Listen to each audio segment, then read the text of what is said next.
بسم الله الرحمن الرحيم. நமது இப்னு உமர் ரலியல்லாஹு அன்ஹு டியூஷன் சென்டரின் மாதாந்திர பெற்றோர்கள் சந்திப்பு நிகழ்வில் நடந்த சில காட்சிகள் தாங்கள் பார்வைக்கு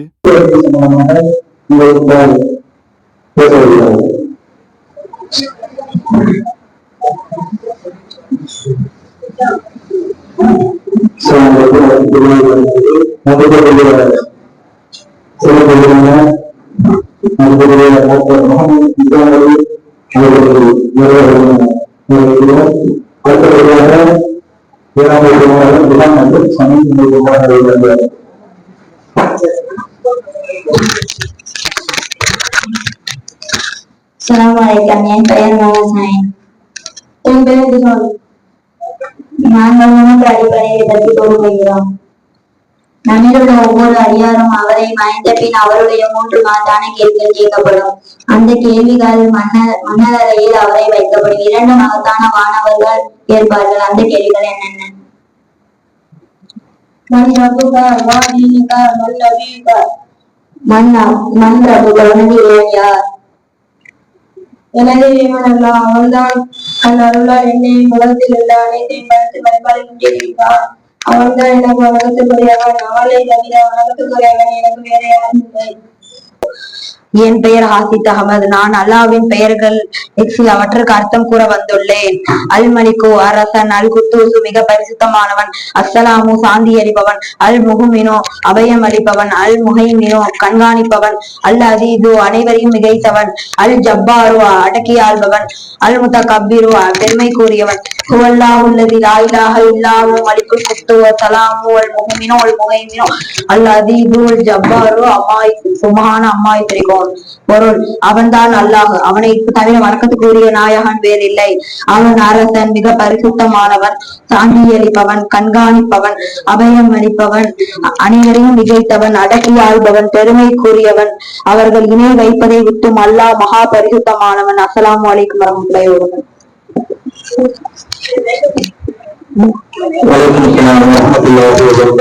வபரகாத்துஹு. இப்பதான் நாடகங்களுக்கான நிகழ்வுகள் நிறைவடைந்தது. அடுத்ததாக வந்திருக்கக்கூடிய சிறப்பு விருந்தினர் டாக்டர் எம் அகமது முஜாமின் அவர்கள் தற்போது நமக்கு சில அரசு துறை சார்ந்த அறிவுகள் மற்றும் சில விளக்க முறைகளை கூறுவார்கள். அதனை மாணவர்கள் மற்றும் பெற்றோர்கள் நன்கு கவனித்து தெளிவாக கேட்டுக்கொள்ள அறிவிக்கப்படப்படுகிறது.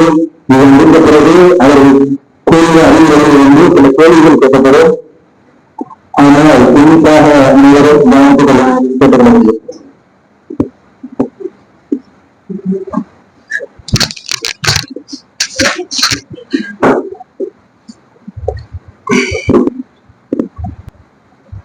நானும் நம்ம திருப்பாலக்குடி நம்ம கத்திரிப்பதை சேர்ந்தோம்னா, நான் படிச்சது 9ஆம் வகுப்பு வரைக்கும் நம்ம திருப்பாலக்குடி கவர்மெண்ட் ஸ்கூல்ல தான் படித்தேன். 1ஆம் வகுப்புல இருந்து 9 வகுப்பு வரைக்கும் திருப்பாலக்குடியில ஸ்கூல்ல தான் படித்தேன். அதனால நம்ம திருப்பாலக்குடியில இந்த ஸ்கூல்ல படிக்கிறதுனால நம்ம ஒரு நாலேஜ் இல்லைன்னா நம்ம நினைக்க கூடாது. உங்களை போன்று எத்தனையோ டாக்டர்ஸ் நம்ம ஊர்ல இருந்து நம்ம ஸ்கூல்ல படிச்சு டாக்டரா வந்திருக்காங்க, இன்ஜினியரா வந்திருக்காங்க, டீச்சர்ஸா எத்தனையோ டீச்சர்ஸ் வந்திருக்காங்க. அதனால நம்ம எந்த ஸ்கூல்ல படிக்கிறோங்கிறது ஒரு முக்கியம் கிடையாது. நம்ம படிக்கக்கூடிய படிப்பை நம்ம முக்கியமா கவனமா ஒரு குறிக்கோளோட படிக்கணும். ஏன்னா குறிக்கோள நம்ம இதை படிக்கணும் அப்படின்னு நினைச்சு ஒரு தீர்மானம் எடுத்து அதற்காக முயற்சி பண்ணோம்னா நம்ம நிச்சயமா நம்ம முயற்சிகளை அச்சீவ் பண்ண முடியும். கரெக்டா? அந்த வகையில நான் திருப்பாலக்குடியில இந்த ஸ்கூல்ல படிச்சுட்டு அடுத்ததாக ராமநாதபுரம் சைவமால ஹையர் செகண்டரி ஸ்கூல்ல 10th 11th 12th படிச்சு அதுல எடுத்த மார்க்கின் அடிப்படையில அலுவலா ஒரு வெட்டினரி காலேஜ், அதாவது கால்நடைகள் சம்பந்தமாக படிக்கக்கூடிய கால்நடை மருத்துவர் என்ற ஒரு படிப்பை நாமக்கல் நாமக்கல் உள்ள காலேஜ்ல வெட்டினரி காலேஜ்ல கால்நடை மருத்துவக் கல்லூரியில வந்து நான் பயின்றேன். ஸோ இந்த படிப்பு வந்து மனிதர்களுக்கு வைத்தியம் செய்யக்கூடிய மருத்துவ படிப்புக்கு அடுத்ததாக இருக்கக்கூடிய ஒரு படிப்பு. என்ன, நானும் உங்களுக்கு பலரையும் போல வந்து ஒரு டாக்டர் ஆகணும், மனிதர்களுக்கு மருத்துவம் செய்யணும்னு சொல்லி ஒரு டாக்டர் ஆகணும் ஒரு ஆசைப்பட்டு அந்த ஒரு லட்சியத்தோடு படித்தேன். பட் மார்க்குகள் கொஞ்சம் சற்று குறைவானதுனால நம்ம என்ன பண்ண முடியல, மனிதர்களுக்கு மருத்துவம் பண்ணக்கூடிய அந்த படிப்பை வந்து படிக்க முடியல. ஆனா இறைவன் என்ன கொடுத்தா, நமக்கு கால்நடைகளுக்கு வைத்தியம் செய்யக்கூடிய, கால்நடைகளுக்கு மருத்துவம் செய்யக்கூடிய அந்த ஒரு படிப்பை படிக்கிறதுக்குரிய வாய்ப்பை கொடுத்தான். பட் அது வந்து எந்த ஒரு தரத்துல குறைவானது இல்லை. கால்நடைகள் வந்து யாரால் படைக்கப்பட்டது? அல்லாஹ்வால் படைக்கப்பட்டது. சோ அல்லாஹ்வால் படைக்கப்பட்ட ஒரு ஜீவராசி. அந்த ஜீவராசிகளுக்கு நம்ம வந்து டாக்டர் போய் நம்ம சொல்லுவோம், டாக்டர் கேட்பாங்களா உனக்கு என்ன செய்யுது கேட்கும்போது நீங்க என்ன சொல்லுவீங்க? வயிற்று வலியா இருந்தா வயிற்று வலிக்குன்னு சொல்லுவீங்க, கால் வலிக்குன்னா கால் வலிக்குன்னு சொல்லுவீங்க, தலை வலிக்குன்னா தலை வலிக்குன்னு சொல்லுவோம். ஆனா ஆடு மாடுகள் வந்து உடல்நிலை சரியில்லைன்னா அதுக்கு சொல்ல முடியுமா? அது சொல்ல தெரியுமா? சொல்ல தெரியாது.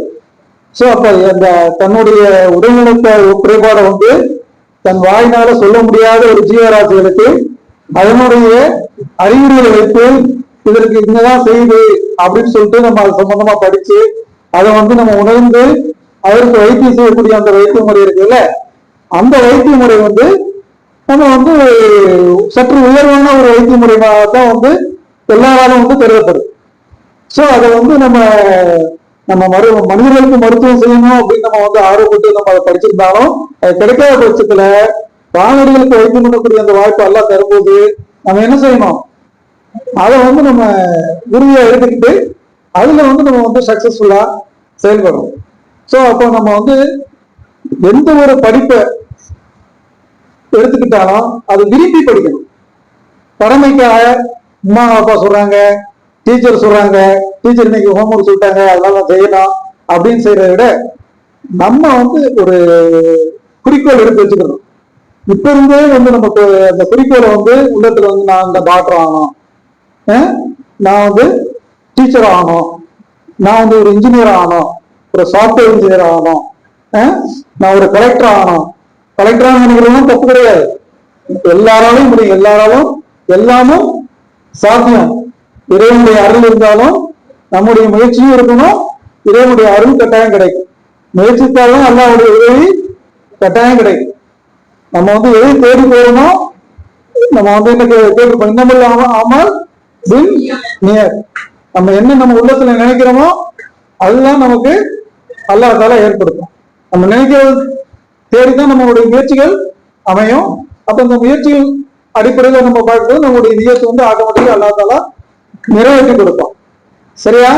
சோ அந்த அடிப்படையில வந்து நீங்க எல்லாம் இந்த வயசுலயே என்ன பண்ணணும் அப்படின்னா ஒரு குறிக்கோள், நான் இன்னும் படிக்கணும் அப்படின்னு சொல்லிட்டு நீங்க எல்லாம் இப்ப வந்து இப்ப நாங்க படிக்கக்கூடிய காலங்கள்ல எல்லாம் டிவியோட இருக்காது. எங்க வீட்டுல எல்லாம் நாங்க சின்ன ஸ்டேஜ்ல இருக்கும்போது டிவியை நாங்க பார்த்தது இல்லை, மொபைல் பார்த்தது கிடையாது. இன்னைக்கு உங்களுக்கு மொபைல் இருக்கு, டிவி இருக்கு, நிறைய வந்து இந்த மீடியாஸ், டிஜிட்டல் மீடியாஸ் வந்து உங்களுக்கு நிறைய எக்ஸ்போஸ் ஆகும். உங்களுக்கு வந்து நிறைய ஒவ்வொருத்தருடைய ஆக்டிவிட்டிஸ், ஒவ்வொருத்தருடைய அச்சீவ்மெண்ட்ஸ் எல்லாம் நீங்க வந்து காண முடியும். ஸோ அதை நீங்க வந்து பார்த்து நம்ம வந்து ஒரு இன்ஸ்பிரேஷன் ஆகும். நான் இவர மாதிரி ஆகணும், நான் இந்த ஜாபுக்கு போகணும், நான் இந்த ஒரு வேலைக்கு போகணும், இன்னும் ஒரு டாக்டர் ஆகணும், ஒரு கலெக்டர் ஆகணும், ஒரு தாசில்தார் ஆகணும். இது போன்ற ஒரு குறிக்கோளை வந்து இந்த வயசுல இருந்தே நம்ம உருவாக்கணும். அந்த உள்ளத்துல ஆர்வத்தை ஏற்படுத்திட்டோம்னா அந்த லட்சியம் வந்துருச்சுன்னா இந்த லட்சியத்துக்காக நம்ம முயற்சி பண்ணும்போது, அதற்காக நம்ம படிக்கும்போது அந்த படிப்பு வந்து நமக்கு என்னவா தெரியாது, சுமையா தெரியாது, கஷ்டமா தெரியாது. நம்ம ஒண்ணு விரும்பிட்டோம்னா அதை வந்து செய்யறதுக்கு எத்தனை மணி நேரம் வேணாலும் செய்வோம். இப்போ ஒரு மொபைல்ல கேம் வந்து பிடிச்சிருச்சுன்னா என்ன செய்வோம், டைமே தெரியாது, டைம் போறதே தெரியாது தானே. அப்ப ஏன் நமக்கு வந்து அந்த டைம் போனா ஒரு மணி நேரம், 2 மணி நேரம், 3 மணி நேரம் ஆனாலும் ஒரே இடத்துல உட்காந்து நம்மளால ஏன் விளையாட முடியுது? நம்ம உள்ள வந்து அதுல என்ன அதிகமாகுது, ஈடுபாடு அதிகமாயிருக்கு, அதை விரும்புது.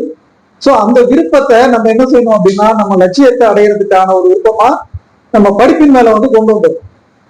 சோ அப்ப நம்ம படிப்பிற்காக நம்மளுடைய நேரங்களை செலவழிகிறது வந்து நம்ம படிக்க விரும்ப ஆரம்பிச்சிட்டோம்னா அப்ப அந்த படிப்பின்காக நம்ம வந்து நேரத்தை செலவழிக்கிறது வந்து நமக்கு ஒரு பெரிய கஷ்டமாவே தெரியாது. சோ அந்த மாதிரி இந்த வயசுல இருந்து உங்களுக்கு வந்து அந்த ஒரு லட்சியங்களை உருவாக்கணும்.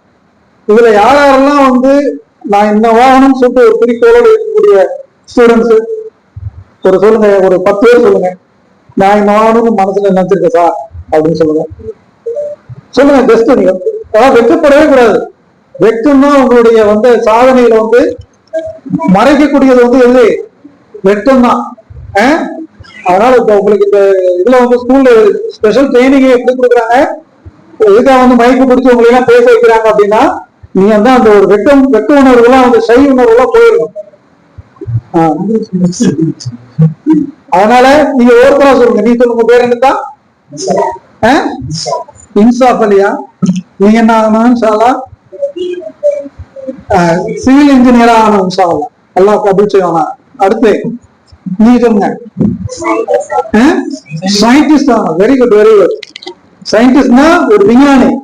என்ன பல விஷயங்களை வந்து நம்ம கண்டுபிடிக்கக்கூடிய ஒரு விஞ்ஞானி. ரொம்ப பேர் என்னதா?